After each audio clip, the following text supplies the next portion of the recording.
Topic, जिस topic का नाम है रिफ्लेक्सिव प्रोनाउन, और ये आपके पेपर में 2 नंबर फिक्स करके जाता है। रिफ्लेक्सिव प्रोनाउन का मतलब होता है खुद से या स्वयं से। जैसे आप देख रहे हैं कि रिफ्लेक्सिव प्रोनाउन बनाने का सबसे आसान तरीका होता है, जैसे मैंने बोला कि मैंने खुद से क्लास लिया, मैंने खुद से पढ़ाई किया, मैंने खुद से एंजॉय किया, तो मैं बोलूंगा ना बेटा यहाँ पे आई एंजॉय माई सेल्फ। तो रिफ्लेक्सिव प्रोनाउन कितने होते हैं, कहां पे इनका यूज होता है, कहां पे यूज नहीं होता, उन्हीं के बारे में हम लोग डिस्कशन कर रहे हैं। तो आप लोग देख सकते हैं यहाँ पे कि यहाँ पे SELF लगा हुआ है, और यहां पे देख रहे हैं आप लोग VES लगा हुआ है, यहां पे लिखा है प्लूरल और यहां पे लिखा है सिंगुलर। यानी रिफ्लेक्सिव प्रोनाउन की बात जब भी हम करेंगे तो हमारे पास 2 बातें सामने निकल कर आएंगी। पहली बात क्या आएगा, ध्यान रखना कि जिस भी शब्द में अगर हम VES लगाते हैं तो वो सिंगुलर प्रोनाउन के लिए यूज होगा, और VS लगाते हैं तो प्लूरल के लिए। जैसे देखो यहां पे आई सिंगुलर है और वी क्या है, प्लूरल है। तो यहां पे आई के साथ माई सेल्फ लगा है, वी के साथ आवर सेल्फ लगा है। सिमिलरली ही के साथ हिमसेल्फ, सी के साथ हर सेल्फ, वन के साथ वन सेल्फ, यू के साथ योर सेल्फ, दे के साथ देम सेल्फ। अब पेपर में क्वेश्चंस कैसे बनेगा देखना बच्चे। आई एंजॉय, तो आई के साथ हम लोग बताओ यहां पे क्या लगा है, माई सेल्फ लगा है, तो सही है। अब सवाल ये है कि सर ये तो चलो ठीक है, बट पेपर में क्वेश्चंस कैसे बनेंगे, हमें कैसे करना है, आइए मैं आपको उसको बारे में बताता हूं। Reflexive pronoun should be used with transitive verb. सकर्मक क्रिया के साथ रिफ्लेक्सिव प्रोनाउन का प्रयोग किया जाता है। अब ये ट्रांजिटिव वर्ब क्या होते हैं, कुछ वर्ब ऐसे होते हैं बेटा जिसके साथ ऑब्जेक्ट अगर ना दिया हो, तो ये जैसे वर्ड्स हो गया, उनमें से अगर हम वर्ड्स के बारे में बात करें तो एक तो एंजॉय हो गया, हर्ट हो गया, और बच्चे यहां पे अब्सेंट हो गया, प्रेजेंट हो गया, इंट्रोड्यूस हो गया, सेटिस्फाई हो गया, एडॉप्ट हो गया, चीट हो गया, प्रोस्ट्रेट हो गया, और बच्चे हर्ट हो गया। एक अवेल जो लिखा है ये सबसे ज्यादा इंपॉर्टेंट है, इसी पेपर में रिपीटेड है, इसलिए मैंने इसको अलग कलर से लिखा है। इनके साथ हमें रिफ्लेक्सिव प्रोनाउन लगाना होता है, लेकिन हमेशा नहीं, कब, जब ऑब्जेक्ट ना दिया हो तब। ध्यान से सुनिएगा, प्यार समझिएगा। अब मैं एक एग्जांपल आपको देता हूं फ्रेंड्स। लिखा है you should avail dash every opportunity. आपको हर एक अपॉर्चुनिटी का, अवसर का लाभ उठाना चाहिए। तो यहां पे अवेल है और यहां पे क्या लिखा बता बेटा, यू लिखा है। तो यू के साथ यहां पे हमें भरना हो, ऑप्शन आ जाए, तो जब भी हमारे पास ऑप्शन मिलेगा तो 4 ऑप्शन दे देंगे।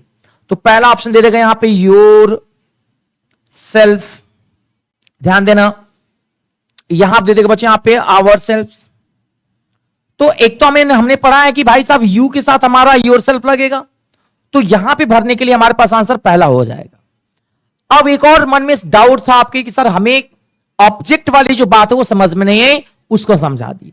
ये तो बात समझ में आ गई कि सर यू के साथ योर सेल्फ लगेगा यहां पे, क्योंकि यहां पे अवेल ट्रांजिटिव वर्ब है। देखिए ट्रांजिटिव वर्ब है ये। तो यहां पे जो स्ट्रक्चर मैंने बनाकर तैयार किया है उसको समझना कि जब भी बेटा सब्जेक्ट दिया हो और ट्रांजिटिव वर्ब दिया हो तो रिफ्लेक्सिव प्रोनाउन या ऑब्जेक्ट आना चाहिए, कोई एक आना चाहिए, ये ध्यान रखना बेटा।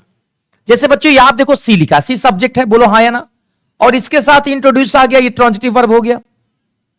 और यहां पे कोई ऑब्जेक्ट का मतलब क्या हो गया, इसके चिपके हुए मी, हिम, राम या किसी का नाम दिया हो तो ऑब्जेक्ट होता है। तो यहां पे ये तो रिफ्लेक्सिव प्रोनाउन है बेटा, कोई ऑब्जेक्ट था नहीं, इसलिए सही हो गया। सी इंट्रोड्यूस मी, अब देखो यहां पे मी आ गया, ये ऑब्जेक्ट हो गया बेटा। तो अगर यहां पे ऑब्जेक्ट आ गया तो इसके बाद हमें रिफ्लेक्सिव प्रोनाउन यूज नहीं करना है। यानी पहला वाला भी समझ में आ गया और दूसरा वाला भी समझ में आ गया। अब अगर आपको ये बात समझ में आ गई, अच्छे से समझ में आ गई, तो मैं आपको एक क्वेश्चन देता हूं, जरा इसको बताना बच्चे यहां पे कि इसका आंसर आप लोग क्या करोगे। तो ये प्रश्न आपके सामने दिया जा रहा है यहां पे 1 2 3। अब इनमें रिफ्लेक्सिव प्रोनाउन आपको भरना है। पहला दिया बच्चे यहां पे वी, है ना, वी लव, ध्यान से करना, डैश डैश डैश, ध्यान रखना बच्चे यहां पे, they hurt, see as well as her friends cheated और dash dash dash dash dash dash dash in the class। अब आपको क्या करना है फ्रेंड्स, 2 ऑप्शन मैं आपको दे रहा हूं यहां पे भरने के लिए। पहला दिया गया बेटा यहां पे हर सेल्फ, ओके।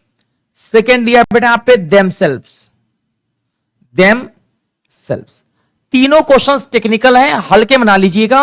ये सारे पेपर में पूछे गए। यहां पे आप हेडिंग डाल देना प्रीवियस ईयर के क्वेश्चंस हैं, डेटा आप लोग नेट पे डालना मिल जाएगा। तीनों पेपर में आए हुए हैं। तो पहले का, दूसरे का, तीसरे का जवाब मेरे को आपसे चाहिए और वो भी कमेंट बॉक्स में चाहिए। तो जल्दी से बताइए क्या होगा जवाब, और ये छोटा सा सेशन कैसा लगा कमेंट बॉक्स में बताइए हमें। प्लीज आप लोग अपना सजेशन दीजिएगा। इस टाइप के हर एक वीडियोस आपको देखने को मिलेंगे पर डे, और ट्रस्ट मी अगर आपने डेली देखा ना तो आपको जिंदगी में कभी भी कोई प्रॉब्लम नहीं होगी। ओके, जय हिंद फ्रेंड्स, और इसका लाभ जरूर उठाना और अपने दोस्तों को, फ्रेंडों को जरूर बताना।